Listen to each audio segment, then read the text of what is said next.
দিব the power of positive thinking. সুতরাং আমাদের সবার উচিত অলওয়েজ থিঙ্কিং পজিটিভ, এটা এমন তো উচিত এবং এখানে বলেছে the power of positive thinking. দেখা যাক এটার পাওয়ার কতটুকু আমাদের হয়।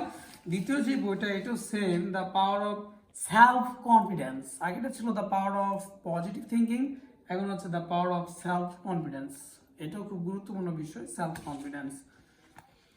তো সবগুলোই দ্য পাওয়ার সিরিজের দ্য ইন্টারন্যাশনাল বেস্ট সেলার সবগুলোই, এবং সবগুলোই হচ্ছে এক একটা একক রাইটারের, কিন্তু নামগুলো সেম। দ্য পাওয়ার অফ, এটাও দ্য পাওয়ার অফ, ওইটাও পাওয়ার অফ।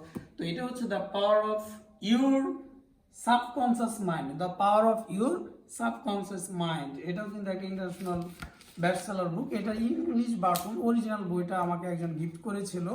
তো ওই বইটা আমার হাত পর্যন্ত এসে পৌঁছায়নি, তার আগে অন্য একটা বন্ধু নিয়ে নিয়েছিল। তো আজকে ওইটার বাংলা অনুবাদ আমি পেয়েছি। তো চতুর্থ যে বইটি আমার এখানে আছে, আমরা তিনটি বই দেখলাম। চতুর্থ বইটি rich dad poor dad. Rich dad poor dad, ধনীরা কিভাবে অর্থ আবিষ্কার করে। Robert T Kiyosaki, Sharon Lechter CPA, ভাষান্তর করেছেন ফারুক হোসেন। তো নিউ ইয়র্ক টাইমস জরিপে বেস্ট সেলার হয়েছিল এই বইটা। তো অনেকগুলো বই আমি প্রতি সপ্তাহে একটি করে হয়তো শেষ করবো, কারণ এখন অনেক কিছু নিয়ে ব্যস্ত, চাইলে একাধারে একটা বই পড়া সম্ভব হয়ে উঠছে না। তো দেখা যাক। পরবর্তী বইটি ইন্টারন্যাশনাল বেস্ট সেলার অপ্রত্যাশিত সাফল্যের সোনালী সূর্যোদয়, the miracle morning. The miracle morning, মূল লেখক হচ্ছে হল অ্যালরড।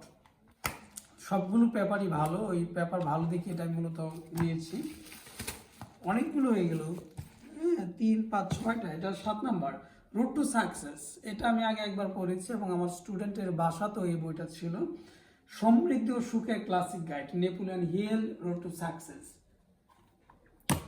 সময় ব্যবস্থাপনা, টাইম ম্যানেজমেন্ট, এটা এই বইয়ের কথা বলে আমি বলছি না। টাইম ম্যানেজমেন্ট জীবনের প্রত্যেকটা ক্ষেত্রে, প্রত্যেকটা জায়গায় খুবই গুরুত্বপূর্ণ। যে টাইমকে ম্যানেজমেন্ট করতে পারে ভালোভাবে, টাইমকে ভালোভাবে মূল্যায়ন করতে পারে, সে আসলে সব ক্ষেত্রে সফল হতে পারে।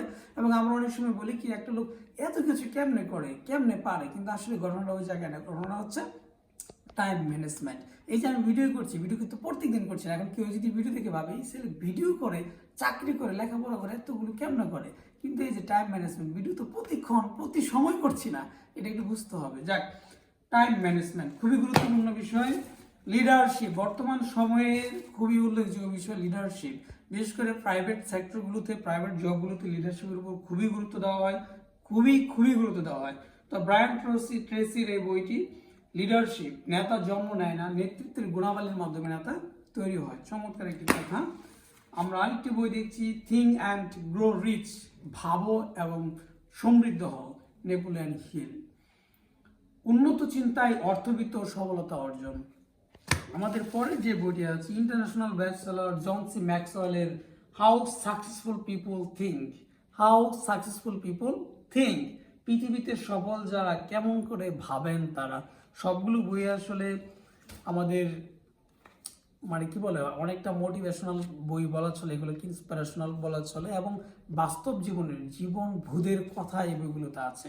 তো এই বইগুলো আমি নিয়েছি, আমার নেওয়ার অনেকগুলো উদ্দেশ্য আছে, কারণ আমি বই পড়ি এবং অন্যকে বই পড়ে আবার গিফট করি। এই বইগুলো পড়া হয়ে গেলে আমিও কিন্তু এক এক করে অন্যকে গিফট করে দিব, বিশেষ করে যেটা যেই ব্যক্তির জন্য উপযুক্ত সেই বিবেচনা করি। এই বইগুলো মূলত হচ্ছে টিনেজ যারা, মানে স্কুল কলেজ পড়ুয়াদের জন্য খুবই গুরুত্বপূর্ণ। ভার্সিটিতে চলে গেলে এই বইগুলো পড়ার অতটা সময় থাকে না, কিংবা তখন এই মাইন্ড সেট আপটা, মানে এই বইয়ের প্রতি তার মাইন্ডটা সেট আপ হয় না। তো এটা আসলে উদীয়মান তরুণদের জন্য এই বইগুলো খুবই গুরুত্বপূর্ণ। তো এটা আপনি যখন কাউকে কোনো বই গিফট করবেন, তখন আপনার চিন্তা করতে হবে কাকে কোন বই গিফট করছে। একজন বিবাহিত দাম্পত্য নতুন জীবন শুরু করছে, তাকে ইসলামিক বই গিফট করেন, হ্যাঁ, ওই রিলেটেড পারিবারিক জীবনবোধের বই গিফট করেন। একজন হুজুরকে যদি যায় আপনি হচ্ছে উপন্যাস গিফট করেন, তাহলে একটু খারাপ দেখাবে। তো এইটাই আর কি, আপনি বুঝতে হবে কখন কোনটা কাকে গিফট করবেন। তো যাই হোক, আমি যেটা বলতে চাচ্ছিলাম, পৃথিবী বই পড়ুয়া মানুষের হোক। আসুন বই পড়ি, বইয়ের সাথে সময় কাটাই। যে বইয়ের সাথে যার বন্ধুত্ব হয়েছে তার কোনো একাকিত্ব নেই। বইয়ের সাথে যার বন্ধুত্ব হয়েছে, আসক্ত হয়েছে, সে অন্য সকল নেশা থেকে মুক্ত। পৃথিবী বই পড়া মানুষের হোক। ধন্যবাদ সবাইকে।